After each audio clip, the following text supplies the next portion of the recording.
caqabad ku ahaa dad gaar ah iyo dawladda shisheeye oo ujeedkoodu ahaa in dalka ay ka dhacdo ama foodo la geliyo burbur iyo kala qaybsanaan dib loogu celiyo si uu u dhaco firaaq dastuuri ah annagu ka dawlad ahaan mar kasta waxaan diyaar u nahay ama aan u ahayn in la qabto doorasho aan shuruud ku xirnayn oo saldhiggeedu yahay heshiisyadii hore loo gaaray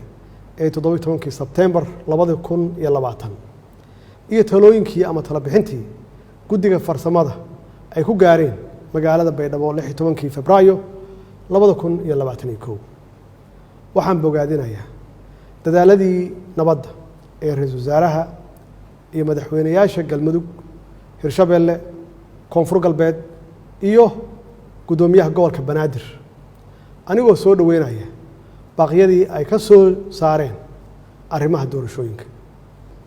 haddaba si loo suurtageliyo qabashada doorasho ku salaysan heshiisyadaas aan soo xusnay waxaan ugu horeyn aan ugu baaqayaa dhammaan dhinacyada Soomaaliyeed in la joojiyo wax kasta oo dalka u horseedi kara xasilooni darro oo ay ka mid tahay siyaasadeynta arrimaha ciidamada kala qaybinta bulshada iyo burburinta hantida dadweynaha shacabka Soomaaliyeed ee sharafta leh waxaa maragma doonta ah in aan mar walba ayna garab taagnaayeen walina ay garab taagan yihiin ama ay garab taagan yihiin dawladnimada Soomaaliya waxaad muujiseen dulqaad waxaad muujiseen bisayl iyo dal jacayl waxaa markii la doortay aad u soo baxdeen ama aad ka soo baxdeen guryihiina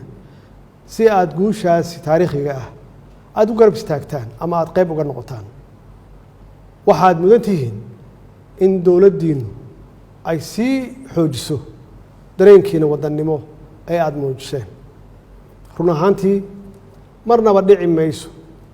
in shacabka Soomaaliyeed loo horseedo burbur iyo qax hor leh sidaas darteed waxaan ugu baaqaynaa ama aan ugu baaqayaa dhinacyada abaabulaya xasilooni darrada oo ay ka mid yihiin siyaasiyiin shalay xilal dalka u soo hayay maantana doonaya inay xilkaas iyo mid la mid ah ay qabtaan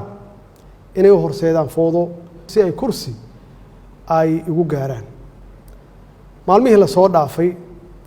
waxaa astaan cad ay u ahaayeen sharka iyo khayrka waxaa loo qaybsamay badbaadiye iyo barakiciye intii aanu noqon lahayn barakiciyaal waxaa aan doonaynaa inaynu noqonno badbaadiyaal danaha siyaasadda way dhammaan karaan ama way iska dhammaanayaan waxaase waaraya ciidda iyo calanka ummadda Soomaaliyeed ayagaana mudnaan kale waxyaabaha kale ee aanu isku hayno waxaan garawsanay inaan ka hortagno hagardaamo kasta oo lagu beegsanayo xasiloonideenna iyo badqabkeenna shisheeye badan ayaa maskax maal iyo muruqba ku bixinaya sidii ay u marhabaabin lahaayeen horumarka ummadda Soomaaliyeed si ay u helaan ama ay uga helaan dana u gaar ah annaguna waxaan ku dadaalnay inaan gaashaanka ku dhufanno waxaanu diidnay in dhallinyaradeenna laga dhigto xaabo la shito gacmahoodana lagu burburiyo nafta iyo hantida ummadda Soomaaliyeed shacabka Soomaaliyeed waxay caawa kala ogsoon yihiin ama kala ogaadeen cidda ka shaqaynaysa inaysan doorasho dhicin dawladnimada la burburiyo iyo cidda u hiilinaysa nabadda qaranimada iyo wadajirka ummadda Soomaaliyeed shacabka Soomaaliyeed ee sharafta leh waxay caawa ka marakacayaan ama ka marakaci doonaan dadka xukunka ku raadinaya dhiigga dhalinyarada Soomaaliyeed iyo kuwa ku qanacsan inay xukunka lagu kala wareego sanaadiiqda cod bixinta walaalayaal maadaama aan ahay ilaaliyaha dastuurka ayna waajib igu tahay inaan isku dheelitiro heshiisyadii siyaasadeed ee hore loo gaaray iyo sharcigii u dambeeyey ee golaha shacabka uu meel mariyey waxaa maalinta sabtida aan hortegi doonaa golaha shacabka jamhuuriyadda federaalka soomaaliya si dalka aan dib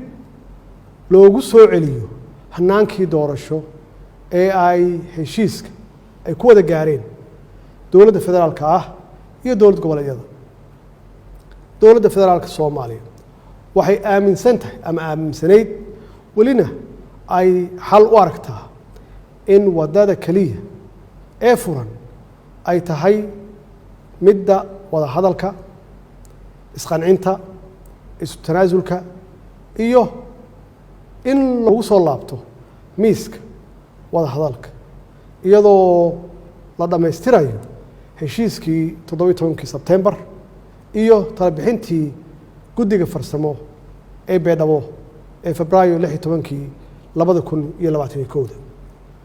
waxaan dhammaan saxiixayaasha heshiiskii 17 Sebtembar aan ugu baaqaya inay si degdeg ah la isugu yimaado si looga wada hadlo hirgelinta heshiiskaas kadibna loo wada saxiixo iyadoo aanan wax shuruud ah aan lagu xirin ugu dambeyntii waxaan farayaa hay-adaha amniga inay ilaaliyaan xasiloonida caasimadda iyo badqabka shacabka Soomaaliyeed lagana fogaado wax kasta oo dhalin kara khalkhal amni shacabka Soomaaliyeedna ay arrintaasi ku garab siiyaan ciidankooda qalabka sida oo habeen iyo maalin u taagan badbaadadooda والسلام عليكم ورحمة الله وبركاته